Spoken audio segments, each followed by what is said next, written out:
उत्तर प्रदेश विधानसभा चुनाव में बीजेपी के खिलाफ साथ आए सपा प्रमुख अखिलेश यादव और एसबीएसपी चीफ ओम प्रकाश राजभर की दोस्ती टूट चुकी है। बीजेपी के प्रति ओम प्रकाश राजभर के सुर भी बदल गए हैं। इसी बीच ऐसी चर्चा शुरू हो गई है कि जल्द ही ओम प्रकाश राजभर को अखिलेश यादव से तलाक लेने का इनाम मिल सकता है। सूत्रों का कहना है कि ओम प्रकाश राजभर के बेटे को बीजेपी अपने कोटे से विधान परिषद भेज सकती है। यूपी विधान परिषद की 2 सीटों के लिए नामांकन का दौर शुरू हो चुका है और 11 अगस्त को इसी पर वोटिंग होनी है।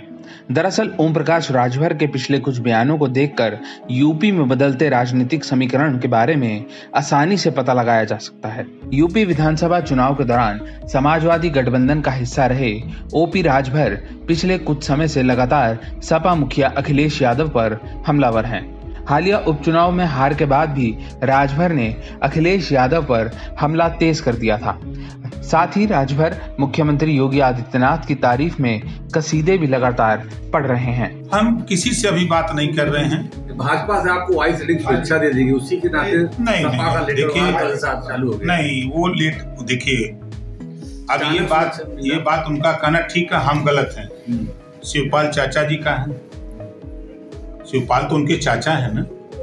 आप भी तो चाचा थे, यहाँ आए थे। नहीं, हम तो चाचा थे, हम दूसरे चाचा हैं, मानने वाले चाचा हैं। वो तो उनके सगे चाचा हैं और सगे चाचा को नहीं संभाल पा रहे हैं।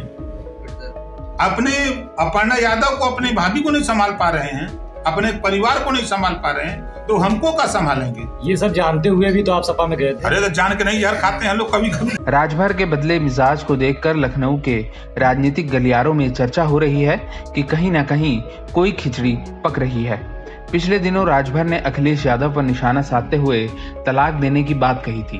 वहीं राजभर ने राष्ट्रपति चुनाव के दौरान भी सपा से अलग लाइन पकड़ी थी।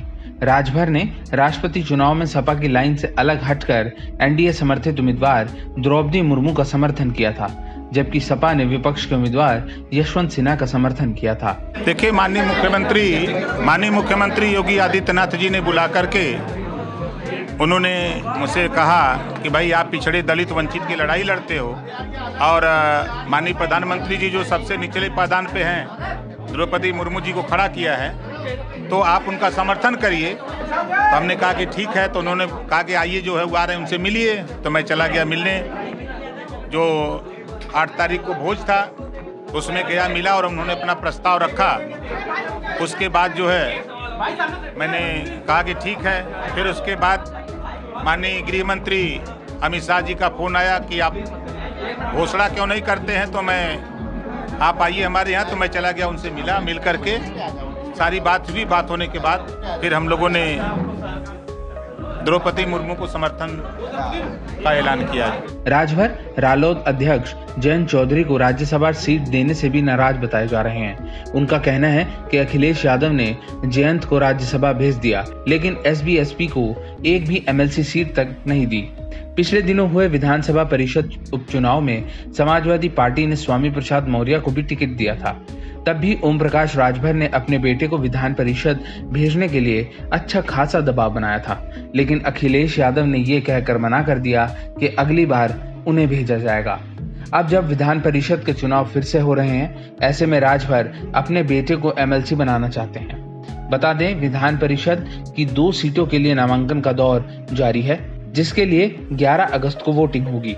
ऐसे में पूरी संभावना जताई जा रही है कि ओम प्रकाश राजभर अब भाजपा की मदद से अपने बेटे अरविंद राजभर को बीजेपी के कोटे से विधान परिषद भेज सकते हैं। राजभर के करीबी सूत्रों का कहना है कि अरविंद जल्द ही भाजपा ज्वाइन कर सकते हैं। हालांकि अभी इस बात की आधिकारिक पुष्टि होना बाकी है। बीजेपी ने भी अभी इस मुद्दे पर अपने पत्ते नहीं खोले हैं।